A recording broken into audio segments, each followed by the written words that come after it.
السلام علیکم ورحمۃ اللہ وبرکاتہ۔ حضرت آپ کی بارگاہ میں ایک سوال عرض ہے کہ تیمم کا طریقہ اور اس کے مسائل بیان کر دیجیے، جزاک اللہ خیر۔ وعلیکم السلام ورحمۃ اللہ وبرکاتہ۔ جناب، آپ نے سوال کیا کہ تیمم کا طریقہ بتا دیجیے اور اس کے مسائل۔ دیکھیے، جس کا وضو نہ ہو یا نہانے کی ضرورت ہو اور پانی پر قدرت نہ ہو تو وضو اور غسل کی جگہ تیمم کرے۔ پانی پر قدرت نہ ہونے کی کئی صورتیں ہو سکتی ہیں۔ پہلی صورت یہ ہے کہ ایسی بیماری ہو سے کہ وضو یا غسل سے اس کے بڑھنے یا دیر میں اچھا ہونے کا صحیح اندیشہ ہو۔ اب یہ چاہیں اس نے خود آزمایا ہو کہ جب وضو یا غسل کرتا ہے تو بیماری بڑھتی ہے، یا کسی مسلمان پرہیزگار قابل حکیم نے کہہ دیا ہو، حکیم یا ڈاکٹر نے کہہ دیا ہو کہ پانی نقصان کرے گا، تو تیمم جائز ہے۔ صرف خیال ہی خیال کہ میں وضو کروں گا تو میری بیماری بڑھ جائے گی، صرف خیال کرے ہوئے ہے، اس صورت میں تیمم کرے تو یہ تیمم جائز نہیں ہوگا۔ بیماری میں اگر ٹھنڈا پانی نقصان کرتا ہے اور گرم پانی نقصان نہ کرے تو گرم پانی سے وضو اور غسل ضروری ہے، اس صورت میں تیمم جائز نہیں ہوگا۔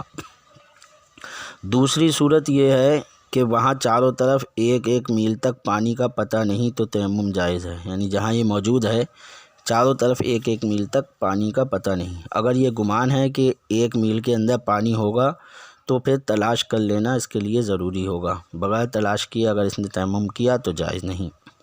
تیسری صورت یہ ہے کہ اتنی سردی ہو کہ نہانے سے مر جانے یا بیمار ہونے کا قوی اندیشہ ہو اور نہانے کے بعد سردی کے نقصان سے بچنے کا کوئی سامان بھی نہ ہو تو تیمم جائز ہے۔ چوتھی صورت یہ ہے کہ دشمن کا خوف ہو کہ اگر دیکھ لے گا تو مار ڈالے گا یا مال چھین لے گا، تو اس صورت میں بھی تیمم جائز ہے۔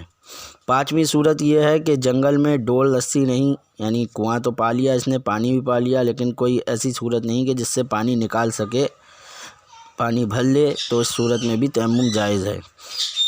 چھٹی صورت یہ ہے کہ پیاس کا خوف ہو، یعنی پانی تو ہے لیکن اگر اس پانی کو وضو یا غسل میں خرچ کر دے گا تو یہ خود یا دوسرا مسلمان یا اس کا یا دوسرے مسلمان کا جانور جو ہے وہ پیاسا رہ جائے گا، اور یہ پیاس خواہ ابھی موجود ہو یا آگے چل کر ہوگی کہ راہ ایسی ہے کہ دور دور تک پانی کا پتہ نہیں، تب بھی تیمم جائز ہے۔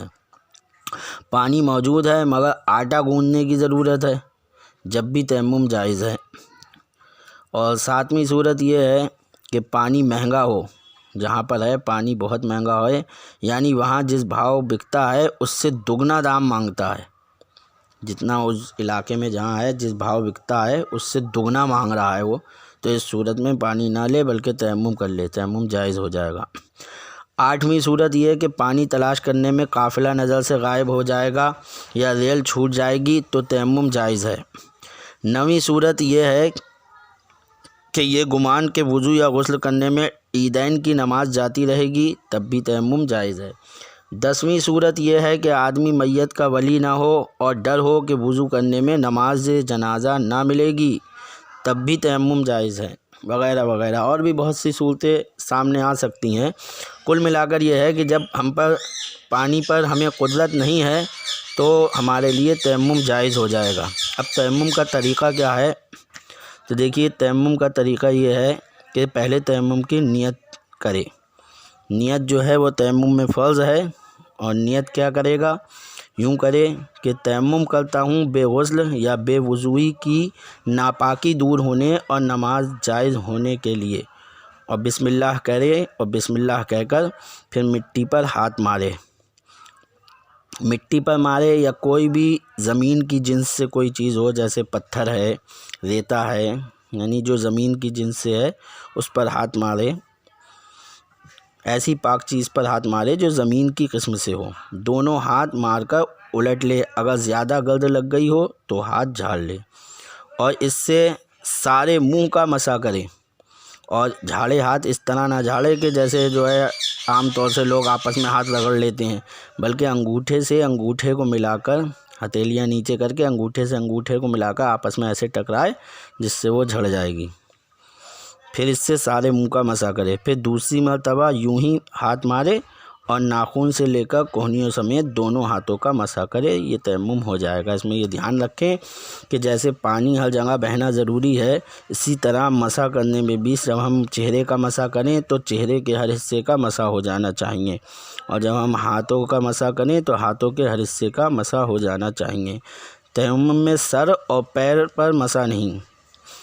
تیمم میں صرف 3 باتیں فرض ہیں، باقی سنت ہیں۔ پہلا فرض تو میں نے بتا ہی دیا، نیت یعنی غسل یا وضو یا دونوں کی پاکی حاصل کرنے کا ارادہ۔ اگر تیمم کی نیت ہاتھ مارنے کے بعد کی تو تیمم نہ ہوگا۔ دل میں تیمم کا ارادہ فرض ہے اور زبان سے کہہ لینا یہ بہتر ہے۔ اور دوسرا فرض ہے سارے منہ پر ہاتھ پھیرنا کہ بال برابر کوئی جگہ باقی نہ رہ جائے۔ اور تیسرا فرض ہے دونوں ہاتھ کا کوہنیوں سمیت مسح کرنا۔ یہ 3 فرض ہیں تیمم میں، اسی طریقے سے مسح کیا جاتا ہے اور یہی طریقہ ہے تیمم کا۔ آپ کو بتا دیا گیا کہ تیمم آپ کے اوپر کب واجب ہوگا، یعنی جب پانی پر قدرت نہیں ہوگی، اور قدرت کی جو صورتیں ہیں وہ بھی بیان کر دی گئیں۔ اللہ تبارک و تعالی مجھے اور آپ سب کو اس کی جزائے خیر عطا فرمائے۔ خدا حافظ۔